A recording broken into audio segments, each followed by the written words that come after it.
Eve's in here working on the laser with me to get it back together again, get it functional. After I almost burnt down the house. Well, so I didn't almost, but I could have burnt down the house. But since we've got it this far torn down, we're going through and cleaning it out really well. Look, Jerry. That looks really nice. You paint it. It's actually aluminum colored. Who would have thunk it, huh? We had just had a conversation. I was thinking about making covers for the rulers in here because they were really bad, and I've been trying to clean them. No, you haven't been cleaning.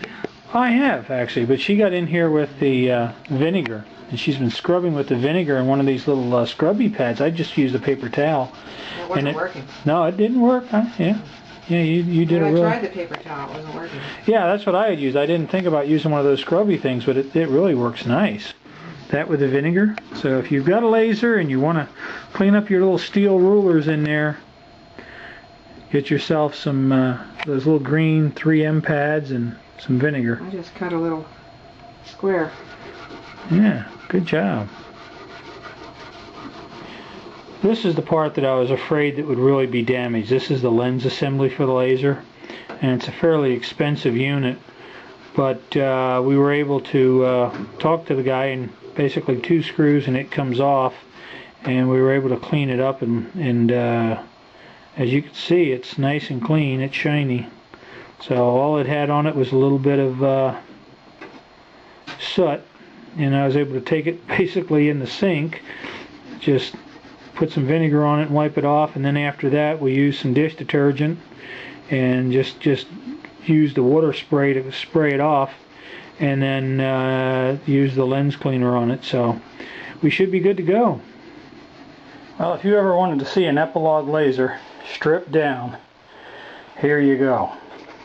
Give you a quick tour here. That's the output head for the laser. The light goes here, shoots across, hits this mirror. From there it hits this mirror, and then it goes down to the target area. This is the X gantry. That's the Y-axis movement. You see it's got a belt system here. This is the drive motor here, the drive shaft I should say. It drives that back and forth. And there's usually a belt that goes from here around an idler and there, and that's what we're replacing. And then if you come over here, you'll see the business end. That's a DC motor with a quadrature encoder, and it has a position sensor and it reads pulses. And this is the air coolant hose, which goes into here, and then there's another connector here which comes out, and this normally connects to the piece down there. Well, that's what's fried. We're going to replace it, and we're going to replace the drive belt, which I've got to figure out how to loop around here. So that's my next step. Okay, boys and girls, this is the moment of truth. Let's see what we get. Should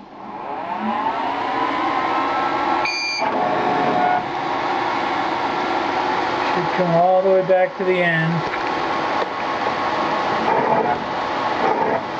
Alright, that looks good. Alright, now I'm going to turn XY off.